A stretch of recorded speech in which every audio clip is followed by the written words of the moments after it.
The Zambian copper mines were privatized and sold to foreign investors in 2000. It is fair to say that of all the frauds that occurred in Zambia during President Chiluba's time, the privatization of ZCCM was one of the most significant. The privatization process has never been officially investigated for corruption, but the president at the time, Frederick Chiluba, was sued by the Zambian state for misappropriation of funds in the London High Court in 2007.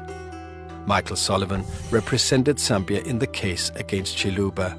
President Chiluba was found liable in damages to the Republic of Zambia in the sum of $46 million for conspiracy to defraud the Republic and for breach of fiduciary duty. A very living example concerns the purchase of extravagant shoes and suits from, in particular, one named Boutique Basile in Geneva. There was spent over $1.1 million, and the clothes which were purchased were found during the investigation into state corruption. I've seen them myself. There were 11 trunks.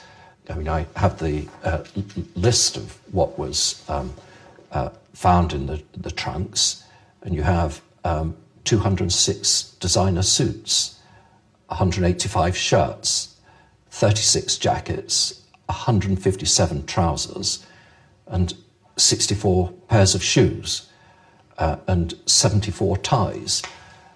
Now, all these ties were designer ties, mainly coming from Switzerland and Italy.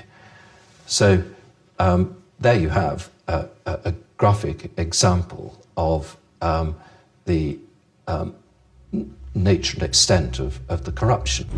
ZCCM was sold for a total of $627 million. Last year alone, the mines produced copper worth more than $6 billion.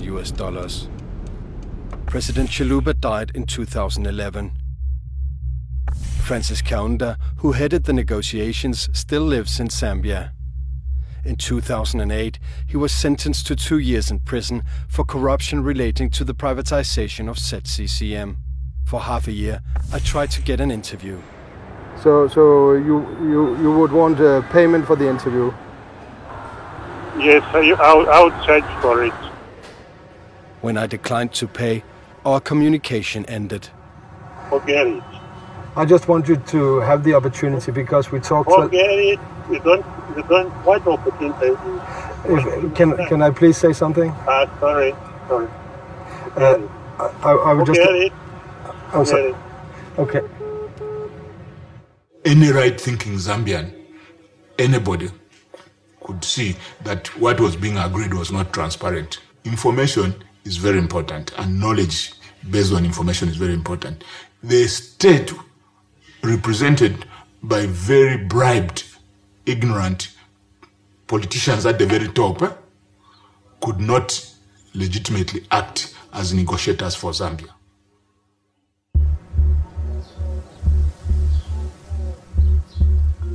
From the outset, the investors had the upper hand in the sales negotiations. Copper prices had hit rock bottom, and the state was running out of money. Its debt to the World Bank and the IMF was so large they could not get new loans. Zambia had its back against the wall and was forced to sell. The executive board were more and more nervous about that, so the board let me with no initiative but to get the money back and not to extend more credit to that country if we are not repaid, or if we don't invent a scheme to be repaid. The mines was the last great resource that the state held, and the bank and fund were very keen for the mines to be privatized. And so they made it a condition of a series of loans to Zambia and a series of debt relief initiatives that the mines be privatized. Hello once again, and welcome to Privatization. Government appears to be committed. We will ensure as government that not only do we keep the promises, but we work as responsibly as possible to ensure that we succeed. So the IMF acted as effectively a gatekeeper to all donors, both the bank the fund and all bilateral donors. We were basically under the instructions of the World Bank and the International Monetary Fund. The IMF itself has never imposed a privatization, possibly in some very limited cases, but not in the case of Zambia. But what occurred frequently is that governments have said to their public opinion, we are privatizing because the World Bank and the IMF tell us that if we don't do that, they will not finance us. But it is not correct, or it is only partially correct. But it's part of the rhetoric. It's part of for the governments of, let's say, saving their face.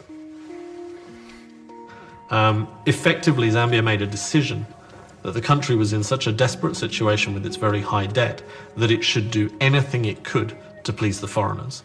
Anything you need to do to keep the donors engaged and to an extent to attract investors should be done. These were very, very painful moments because we were not given the opportunity to get the correct value of our assets. If you want to have foreign investors, well,